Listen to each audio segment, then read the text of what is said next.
harus saya perjuangkan. Salah satu ya gini, banyak korban-korban yang yang mengadu kepada saya. Salah satu adalah bos saya. Saya itu mengalami kerugian yang boleh katakan banyak, miliaran.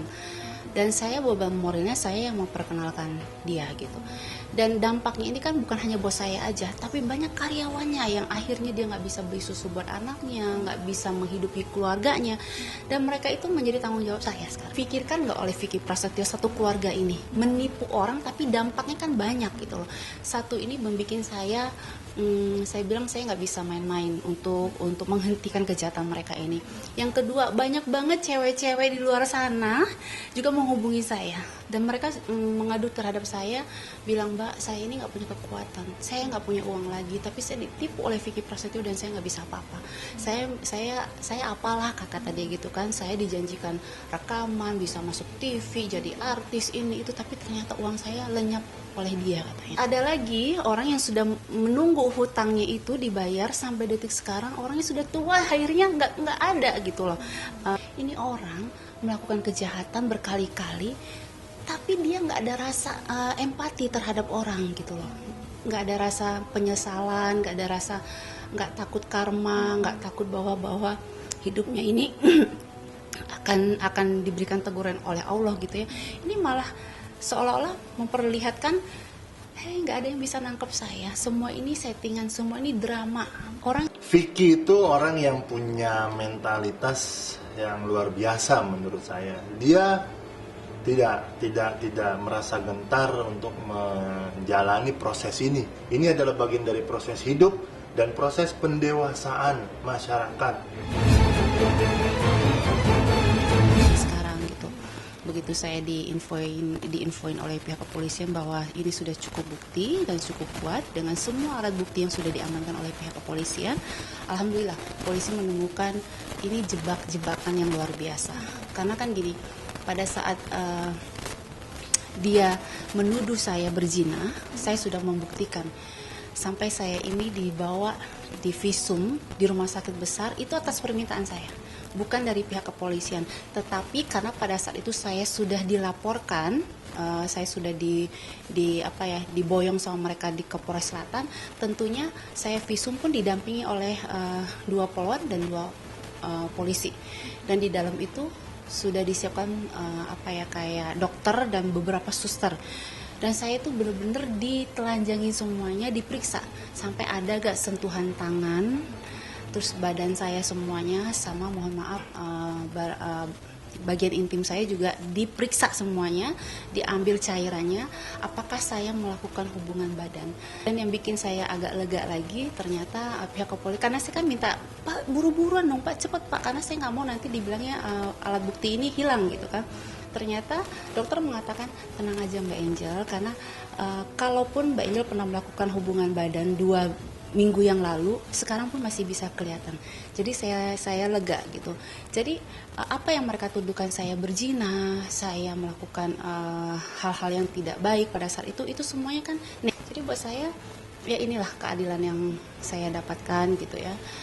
Setelah semua bukti sudah saya berikan kepada pihak kepolisian, dia menggiring opini bahwa saya ini istri berselingkuh dan tertangkap di dalam kamar. Sementara kan bukan itu. Dan tayangan yang sebelum media masuk itu, makanya itu fitnah. Itu fitnah. Teman saya tidak pakai celana pendek tapi celana panjang.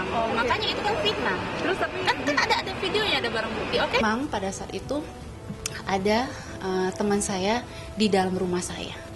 Tetapi kan kronologi itu tidak semuanya ditayangkan. Karena kenapa? Karena media pada saat itu belum masuk ke dalam rumah saya. Karena pertama kali yang masuk adalah dia loncat di pintu di tembok saya bersama dengan adiknya. Nah, sebelum saya masuk ke kamar bersama teman saya, ini kita sempat dorong-dorongan, bikin bolongan di pintu saya, terus dia langsung histeris, dia teriak, "Kamu di dalam kamar berdua gini." Saya cepat kan coba lihat di tayang itu, saya sempat shock ini. Yang saya pikir dalam hati saya gini, kok ini orang berteriak tidak sesuai dengan yang awal ya, kok jadinya kayak gini. Saya tuh nggak bisa berpikir apa-apa gitu. Tapi ya setelah tayangan itu muncul kemana-mana dan dia jorokin saya bersama teman saya di dalam itu, saya baru tahu, oh ternyata dia punya rencana memang ingin merusak saya. Dia tidak bisa lagi mengelak. Kenapa? Karena penegak hukum yang menetapkan. Dia tidak bisa, oh ini tidak adil apalah segala macam. Dia nggak bisa ngomong kayak gitu. Karena kapasitas dia bukan di situ. Saya tidak bisa mengatakan ini mesin salah. Misalkan saya bicara masalah mesin. Sementara saya bukan orang mesin. Saya bukan orang engineering misalkan. Saya nggak bisa ngomong itu. Dan dia harus mengakui karena semua gelar sudah dilakukan. Dan dia juga punya pengacara. Semoga ini menjadi pembelajaran dia untuk tidak lagi mengulangi hal-hal yang merugikan orang. Dia prihatin, pasti kalau teman punya musibah, pasti kita doain mudah-mudahan bisa lewatin semuanya. Kemarin adiknya juga ke rumahku, karena Vicky nitipin anaknya ke aku. Kalau ada apa-apa aku bilang kabarin aja gitu. Kemarin sih adiknya Bella sama Baby sama anaknya Cinta tuh ke rumahku. Ya minta arahan gimana, ya aku bilang ya udah ikutin proseduralnya aja dulu. Berdoa mudah-mudahan nanti putusannya bisa yang terbaik dan juga ya segera bisa pulang gitu. Tapi kan memang harus menjalani semua prosesnya dulu. Ya jalan hidup manusia kan kita nggak pernah tahu. Tapi ya apapun ini ya sudah yang harus dijalani seperti ini. Ya mudah-mudahan ada jalan apa ya, ada titik terangnya lah gitu. Karena gue sih tahu Vicky orang yang kuat lah. Dia juga orang yang cukup punya pengalaman untuk hal seperti ini dan ya mudah-mudahan dia bisa melewatinya gitu.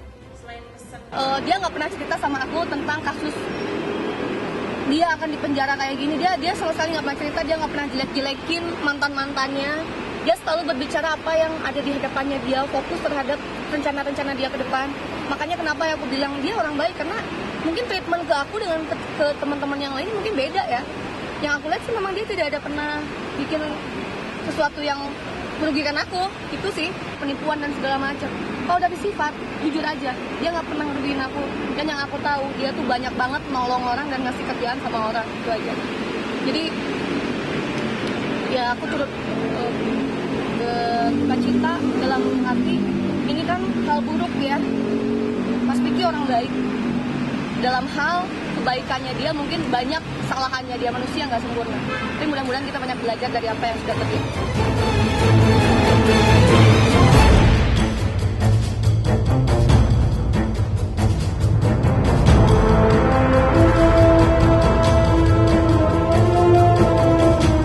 Jadi jangan lupa untuk subscribe Cumi Cumi. Ditekan ya tombol lonceng merahnya.